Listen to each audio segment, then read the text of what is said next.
Actes chapitre 23. Je lis au nom de Jésus. Paul regarde en face les membres du tribunal et il dit, Frères, j'ai toujours vécu pour Dieu jusqu'à maintenant et je n'ai rien à me reprocher. Mais le grand prêtre, Ananias, commande à ceux qui sont près de Paul, frappez-le sur la bouche. Alors Paul lui dit, c'est toi que Dieu va frapper, espèce de mur blanchi. Tu es assis là pour me juger d'après la loi et tu donnes l'ordre de me frapper. C'est contraire à la loi. Ceux qui sont près de Paul lui disent, tu insultes le grand prêtre de Dieu. Paul répond, frère, je ne savais pas que c'était le grand prêtre. En effet, dans le livre saint, on lit, tu ne diras pas de mal du chef de ton peuple. Paul le sait. Certains membres du tribunal sont sadducéens et d'autres sont pharisiens. C'est pourquoi devant eux, il dit d'une voix forte, frères, je suis pharisien et fils de pharisien. Comme eux, j'ai l'espoir que les morts se relèveront et c'est pour cela qu'on me juge. Au moment où Paul dit cela, les pharisiens et les sadducéens se mettent à se disputer. Et l'assemblée se divise en deux camps. En effet, les sadducéens disent, les morts ne se relèvent pas, les anges et les esprits n'existent pas. Mais les pharisiens croient le contraire. Tout le monde se met à crier. Quelques maîtres de la loi du groupe des pharisiens se lèvent et disent avec force, nous trouvons que cet homme n'a rien fait de mal. Un esprit ou un ange lui a peut-être parlé. Ils se disputent de plus en plus. Le commandant a peur qu'il ne mette Paul en morceaux. Alors il donne cet ordre aux soldats. Descendez, faites sortir Paul du tribunal et ramenez-le à la caserne.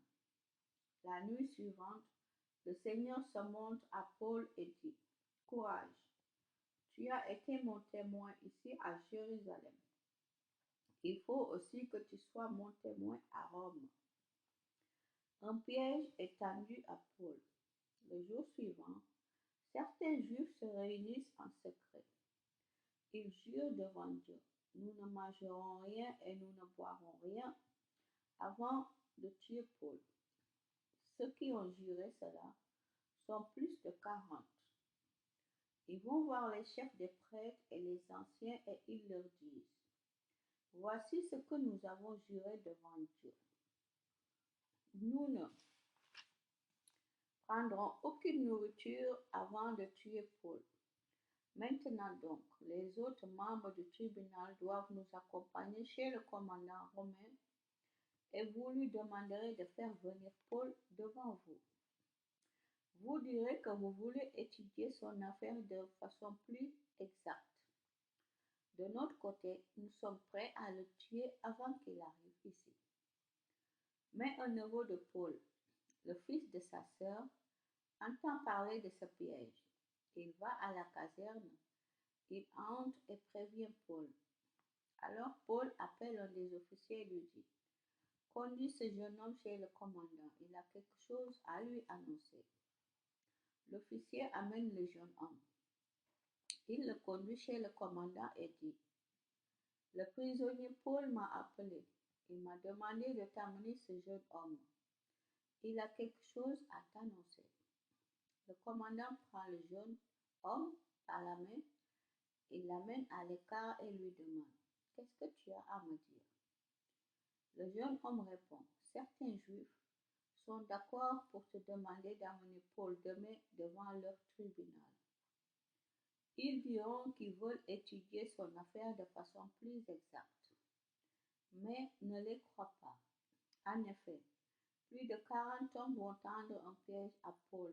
Ils ont juré devant Dieu de ne rien manger et de ne rien boire avant de le tuer. Maintenant, ils sont prêts. Ils n'attendent plus que ta réponse.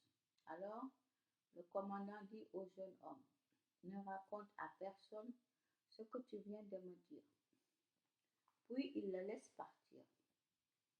Paul devant le gouverneur Félix. Le commandant appelle 2 de ses officiers. Il leur dit, rassemblez 200 soldats, 70 cavaliers et 200 hommes armés. Ils doivent être prêts à partir pour Césarée à 9 heures du soir. Préparez aussi des chevaux pour conduire Paul en toute sécurité devant le gouverneur Félix. Ensuite, le commandant écrit une lettre. La voici. Claudius Lysias envoie ses salutations à son Excellence le gouverneur Félix. Les Juifs ont pris cet homme que je t'envoie et ils allaient le tuer. Alors je suis arrivé avec mes soldats et je l'ai délivré. En effet, j'ai appris qu'il était citoyen romain. J'ai voulu savoir pourquoi certains Juifs l'accusaient, donc je l'ai amené devant leur tribunal.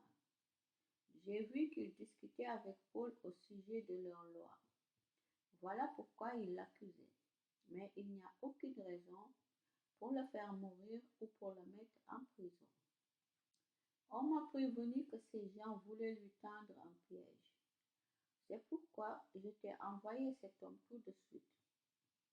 J'ai demandé à ceux qui l'accusent de porter plainte contre lui devant toi.